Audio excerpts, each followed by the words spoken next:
obviously where we know that we have room to grow rent, obviously, because that's the way you make money in a property. It's either it's growing your net operating income. So you want to grow your rents over time so that value is going to grow. Cap rate's also a piece of it. So that's part of the timing piece, like you want to sell when the cap rate's in the right place, obviously, to where you can make money also. And that's set by the market. So, I mean, the big things we look for in the location, we're always looking for somewhere that has good economic drivers, where businesses are moving in, where there's a variety of businesses. You don't want to be in a one business town, where if that one business has problems and your tenants are having problems. We're looking where there's population growth, migration growth. And I think for any investment, big or small, your state and local policies, like landlord-tenant policies, are really important. So we look at places that are landlord-friendly. You're listening to the Accredited Investors Only podcast, presented by Accredited Life. All right, Nathan, welcome to the show. How you feeling? Yeah, thanks for having me. Hey, thanks for being here. So let's start with an introduction. Nathan, who are you? What are you doing? Why are you here? All that good stuff. All right. Yeah, I'm Nathan Walldorf. I live in Chattanooga, Tennessee, and we have a company called Walldorf Capital Ventures, where we buy apartment buildings with groups of investors and help folks achieve, tax savings through bonus depreciation, as well as really great investment gains while being passive investors.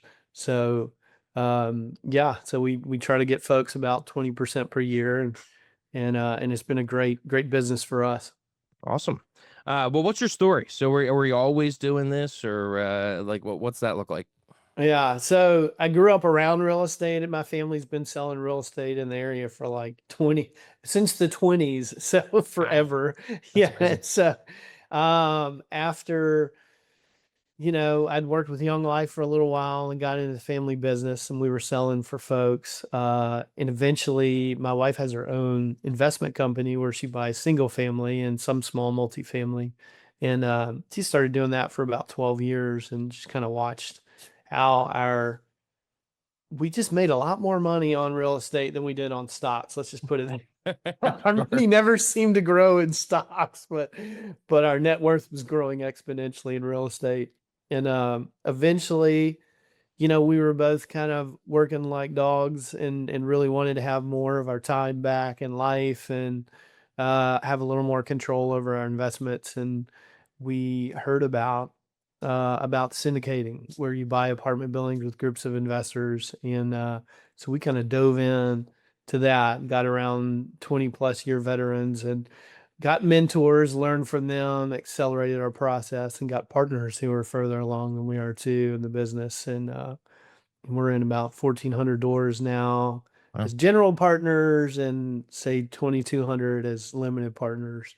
So we're all in, and it's been a great asset class for us, a great way for us to involve other people, but passively, where they don't have to do all the work. Sure. They don't have to kind of go through the growing pains that we've gone through, but they just get to invest and draw their passive income and watch their investment grow. You mentioned being on kind of both sides of the spectrum, with the GP side, the LP side, and I think a lot of people are, and then other people want to be on one versus the other. How did your journey start on one side versus the other, or were you kind of going in both paths at the same time? What'd that look like? Yeah, I mean, we invested as limited partners first, because just so that we could see how that works before we kind of dove in, especially in general partners. We're raising capital and bringing capital into deals, so we didn't want to do that. Obviously, you don't want to use other people's money on a deal where you don't have the experience or the know-how to get it done. So we really started as limited partners, but we're also doing a lot of the training at the same time to learn how to do it ourselves. And then kind of transitioned into being general partners. It's a team sport. So, I mean, you've got 6 or 7 guys who are your general partners with you. And so we really needed to build those teams first. So that was kind of our time to be limited partners.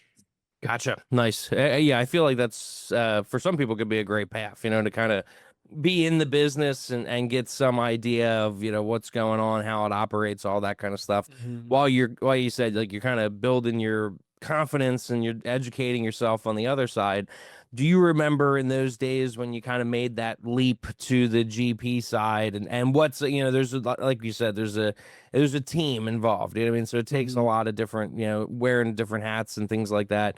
Do you remember, what was that like initially? And what part of the team would you say you're on? I'm not, if you're doing Yeah. acquisitions or underwriting or bringing capital to the table or property management or Mhm. something like that. So, I mean, initially, that's a big leap to go from, hey, we're just buying things for a few $100,000 to buying a $30 million property and mm, raising funds and all that stuff. But we just kind of felt like God had sort of put this in our path, and we had done other things that, where we had raised funds before, and so a lot of it just, see, everything just sort of fell together, and it mhm. was sort of like a standing on the edge of the promised land type moment. It's like, well, you can either go in or you can not. So what are you gonna do? And we chose, we're gonna go in. We're gonna go in after this thing. And um, so a little bit scary, not on the partner side. We had amazing partners who had all done it for a long time. I mean, one of our favorite partners is an engineer who's built, huge bridges like Mm, and things like that all over the world.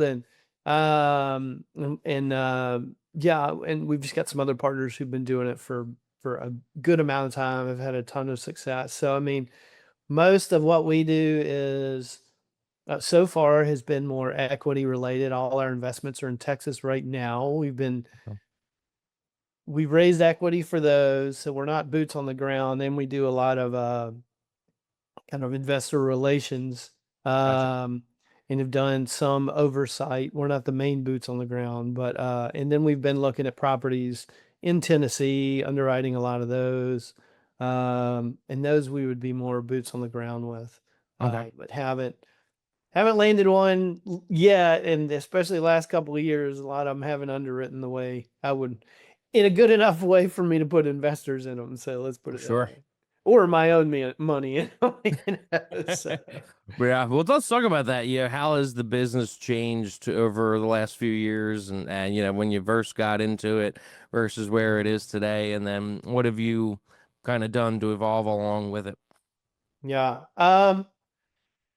yeah. I mean, as everybody saw a few years ago, we were getting money pretty cheap, and we knew that. I think the whole industry knew that rates would go up some, but it went up at the fastest pace in history, literally doubled in months. So interest rates did, excuse me. So, I mean, that just makes it to where somebody can only, if your debt cost goes up so much, it makes it to where you can only pay so much for a property and then be able to cash flow. So that has impacted pricing. It's brought pricing down some. Um, so it's more been, you have to be kind of selective right now and make sure that that cash flow is there. Honestly, your lender's not going to give you the loan if you don't have the right cash flow anyway. Mm, But it's also made us change. Like we used to do bridge debt that isn't fixed, but we buy something called cap rate insurance so that we would kind of cap our interest rate at a certain level. But we're not really doing that anymore because those cap rates have gotten really expensive. sure. Um, and we're actually refining out a couple of those bridge debts right now. But most everything we've done has been fixed rate debt. And I think that's probably going to be the future of multifamily, maybe the future of most commercial real estate in the country. I would say right now it's going to be Yeah. some sort of Fannie or Freddie, fixed rate debt. I've been hearing that a lot in these conversations. Yeah. It makes sense for at least for now it does. I'm sure it won't last forever. When the environment changes, their confidence will come back and where interest rates are going to be and things like that. But right now, a lot of uncertainty and things like that. So I've been hearing that a lot. Well, it is amazing time to buy if you can get something where the numbers work. I mean, Mhm. our last like 3 deals, we all got a 20% discount on pretty much from where it was priced and Mm. then, or where it would have been priced a few years earlier. And one of them, our cap rate changed. It went from like 6.5 to 5.25 in months, which adds value instantly to your property. Sure. So it's a great time to buy if you can find something that works. And you said it sounds like in the Houston market or in Texas, you're maybe finding deals a little easier than you are in Chattanooga there, or talk to me about that. What are some of the Yeah, things we happening? just have a lot of partners who do a lot of business in that area. And so we personally have been sourcing stuff in Chattanooga, Nashville, and Knoxville. Nashville market's a little overbuilt at the moment, so we've sort of backed off from Oh, that. Knoxville's great market, but in the stuff in Chattanooga, there's not as much inventory. Honestly, it's probably not as much inventory in those markets than there is in Texas. mm. So Gotcha. So talk to me about the team a little bit more. So it sounds like there's a few people on the GP side. I think that's a great way to do it, especially for somebody getting started. Where you could find yourself on the team, staying in your lane, doing something that you feel really confident and comfortable with. But how do you get to that point? Yeah, it sounds like you guys have known each other for a while, and so how do you get to the point where you say, "All right, I'm comfortable jumping in. I'm going to raise money with these guys and that mhm. kind of stuff." So what does that look like? How does that relationship grow and over Yeah. time? I mean, we were all in a mastermind group together that did different, we would kind of all get together. Well, I mean, you get together on Zoom, but really your relationships come when you're getting together in person at these different mastermind events and kind of all growing and getting to know each other. So, I mean, that's sort of where we developed our our relationships. We always have core values that we look at in everybody. Mm, I mean, our core values are service, integrity, ingenuity, and growth. So we want folks that are kind of committed to all of those in their approach to business. Because I mean, if when times get rough, if you don't have somebody who's gonna have some ingenuity on your team, that's not a good thing. sure. Business Definitely. is always changing. So Oh, yeah. yeah, so we have certain things we look for in our partners, and then there's certain things you just need in your partnerships. You need the net worth guy or two who can sign on the loan. You need the guy with the experience, or we did initially.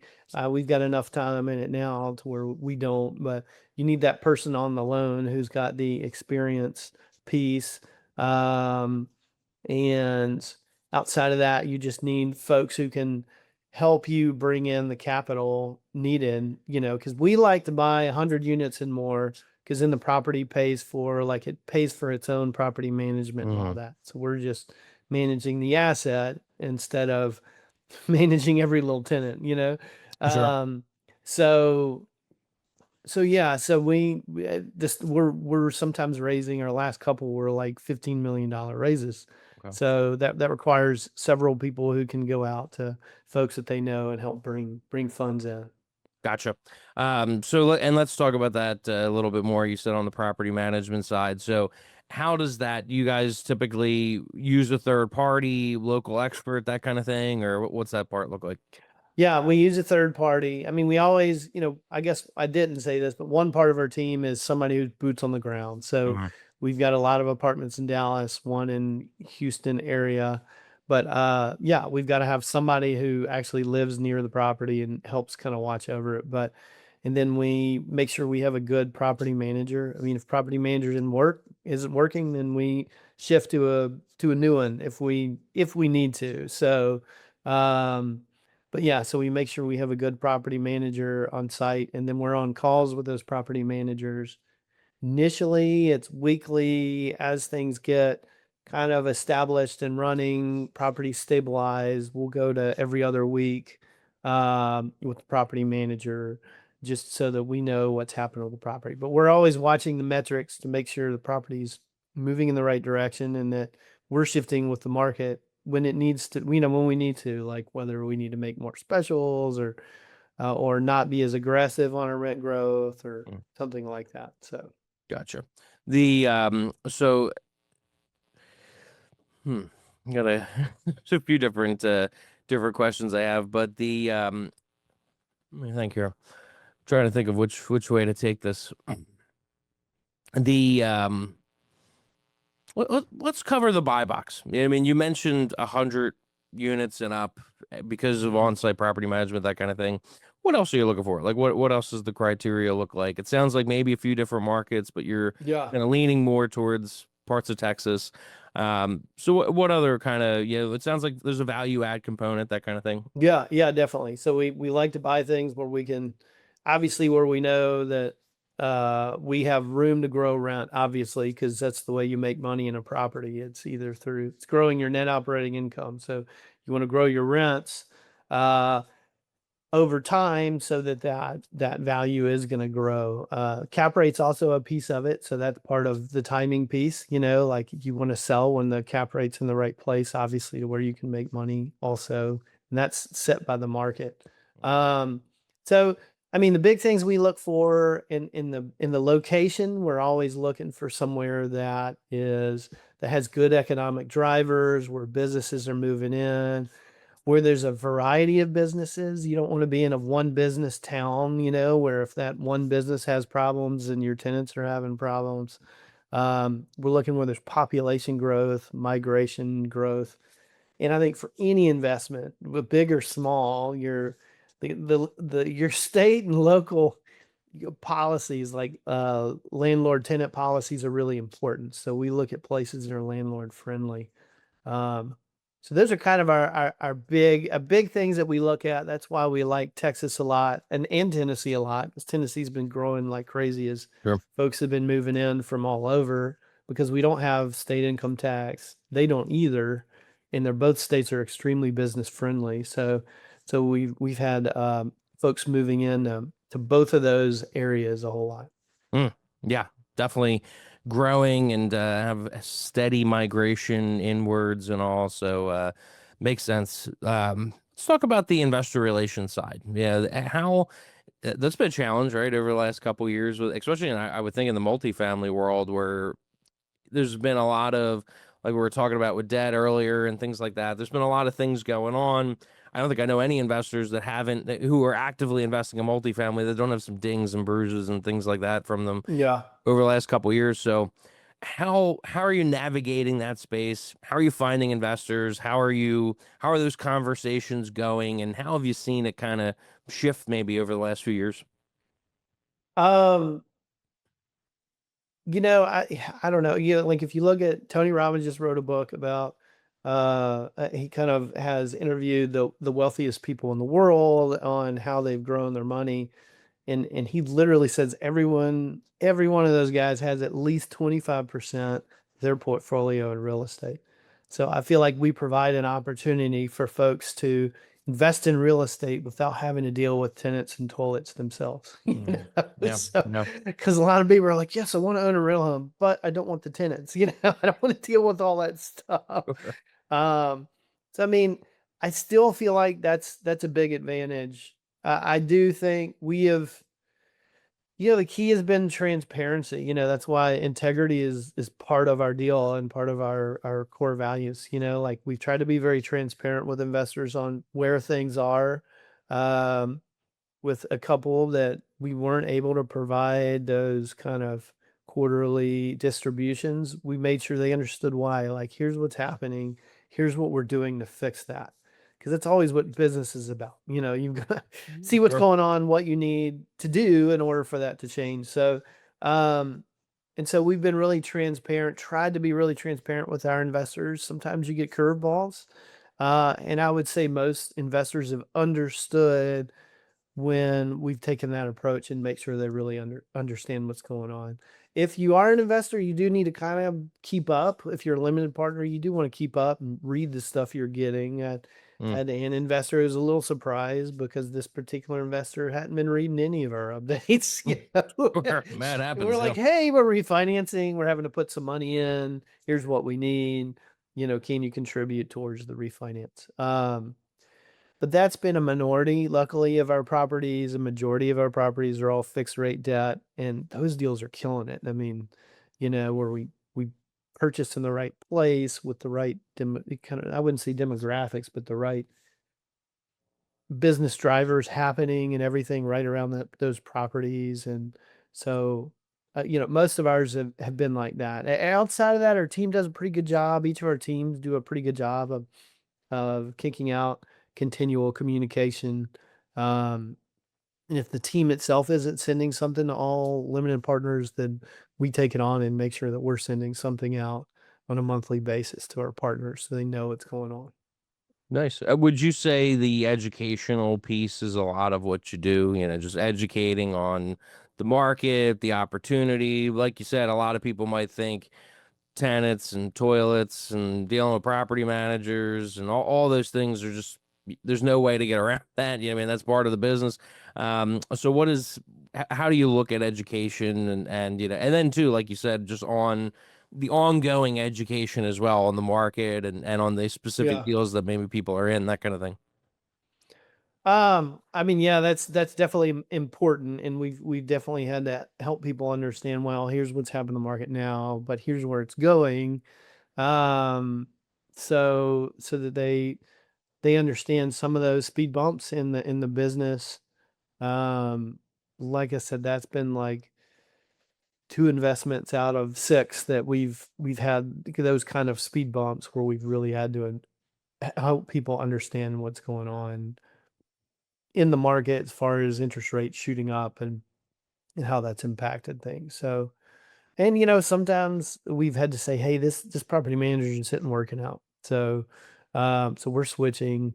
Here's why. Here's what's happening now. So, but yeah, and there are a few things that that's why growth is important to us. We're always kind of watching the market ourselves so that we understand what's going on, hearing what other general partners are doing to um, solve challenges.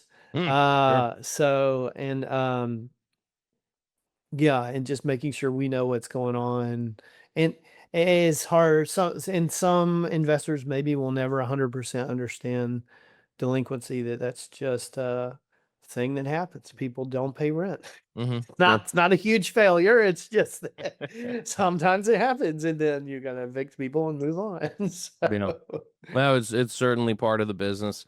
yeah. As the masterminds and that kind of thing, is that stayed part of what you do, or have you kind of, have you moved past that to some degree? I feel like educating yourself and, like you said, staying in the network and constantly having those conversations and just getting a beat on what other people are doing and their take on the market. I always think that's an important aspect. Is that Yeah. how you still look at that, or how has that evolved?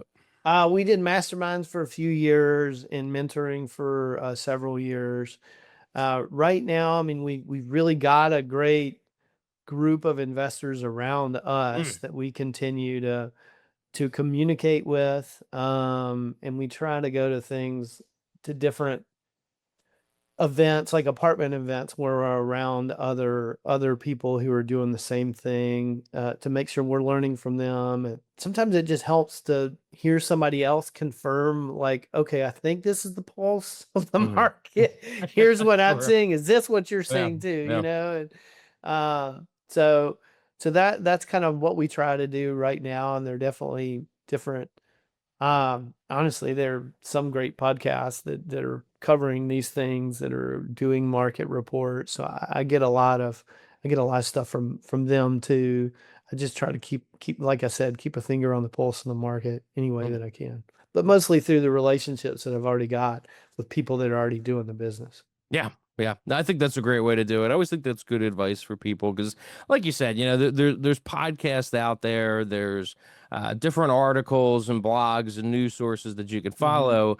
But I always feel like if you have somebody or a few people ideally in your life that are actively doing it in the areas that you want to be in from an asset perspective, from a geographical perspective and all, it's always great to, if you can, get on the phone every now and again and check in and see Yeah. what they're doing. Because it's just there's a difference between the reality versus maybe sometimes what you see in the articles and thinking Mhm. podcasts maybe a little bit different because they could be a little bit more specialized and maybe more Yeah.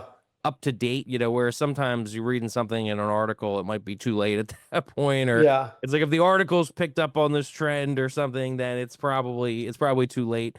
That, or it's just either aggregating national data and things like that that doesn't really help, with the local Yeah. markets, because like you said, there's differences between Tennessee versus Texas, and then just within those actual, some micro markets and things like that, there's all kinds of differences as well. Yeah. Um, well, And Nate, obviously we didn't learn like how to put these deals together on podcasts. Like that was a deep dive where we spent, hundreds of $1,000s to be around people who taught us how to do that really well before, because you don't want to do that half baked, Sure. so we made sure we really understood how to do this before we jumped into it. But I do think you can kind of understand the market through hearing what other people are saying about the markets. Especially there's a big lender that we listen to their podcast a lot, and they've got a guy on their show all the time who does a lot of syndication, so we get a lot of market information from them. Yeah, So I remember years ago. This was like when I first got into the business. A friend of mine, took me to one of those events. It was like a weekend, kind of Saturday morning event at a hotel about, I think it was flipping houses, and uh the guy told this story that stuck with me. He was on an airplane and he was doing some stuff for his real estate stuff, and the woman next to him said, "What do you do?" And he said, "Yeah, I teach real estate investing, all that stuff." And she's like, "Oh, I would never, my husband and I did it a few years ago. I think he was an accountant or something. So he was seeing all this money that people were making in real estate, and he thought, I'm going to get involved." So he did. He jumped right into it and lost money on a few deals, and it was like they were done. And he said, well, how do you, like, when people become doctors, don't you think, like, they go through education, they go yeah, through exactly. years of Hmm. education, the mentorships, the what's it called, internships, and things like that. So why would you get into real estate and think you don't need to do any education or anything like that? It's just going to happen, And there's so many Yeah. examples of that, right? Where it's just that's not how the world works. But sometimes, for some reason, in this business, people seem to think they could just jump right in without maybe having that. And I think there is a point where you got to jump in, and Yeah. anybody that goes to rehab meetings and things like that know people that have been doing it for years, and they attend all the, seminars and events, but they still haven't jumped in. This is a learn by doing business. Yeah, But when you totally. do jump in, to be able to have those people behind you that you can call on, that you can ask questions, is so crucial. And I agree with you there. And a big part of how I've been able to do what I do is having those mentors and having people I can call and partner with Yeah. and all that kind of stuff. So, well, Nathan, you mentioned there was something you had to share with the audience. Yeah. Talk to me about that. I'm curious to hear more about it and what kind of value it provides, that kind of thing. Yeah, yeah. So, one of the most common questions we get is, "Hey, Nathan," and Ida, that's my wife. She also runs the business with me, but can you help me invest in apartment buildings? And of course, the answer is yes. So, so the next step is to go to wealthbuildingtrifecta.com, sign in, and you'll get a free copy of the Wealth Building Trifecta, which will help you understand if multifamily investing is right for you and guide you to through the most critical steps. So, Hmm. and as a bonus, if you sign in, we'll give you a free 30-minute consultation, kind of discuss with you and see if multifamily investing via Zoom, if that would be a good fit for you. So, like I said, we've spent hundreds of $1,000s to learn about doing this, and we're going to give our time away for free, free 30 minutes.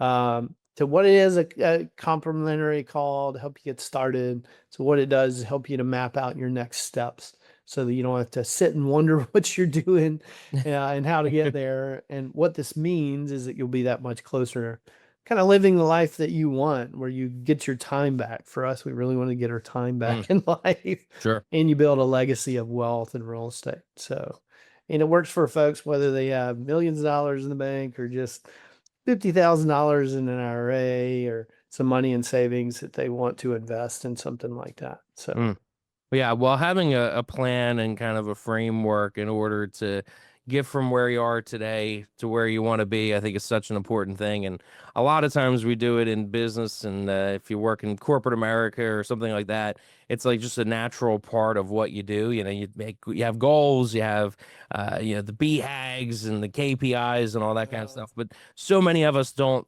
kind of forget that that can transfer over to our lives with what we want to do. So it sounds awesome. Appreciate you sharing that, and we'll put the link in the show notes and also. Nathan, I've enjoyed. Yeah, and again, it's in case I said it wrong, it's thewealthbuildingtrifecta.com. So if you don't put that you'll be on somebody else's site. This isn't about multifamily. Yeah, this is about crypto or gold or something. Exactly. Oil and gas. Well, Nathan, this has been a great conversation. I enjoyed talking to you. Thanks for having me. Any other ways that people can connect with you, or would that be the best way to start? Or yeah, that'd be the best way. I mean, our website is walldorfcapitalventures.com, and I think on there's a place where you can book a time to meet with us if you would want to kind of talk to us and get to know us and our business. So but the wealth building trifecta was also, if you get that, that's also a great way to start, because it kind of helps educate you a little bit before we get into a conversation and go from there. Awesome. Well, Nathan, thank you so much. I appreciate you being here. Yeah, thanks for having me on.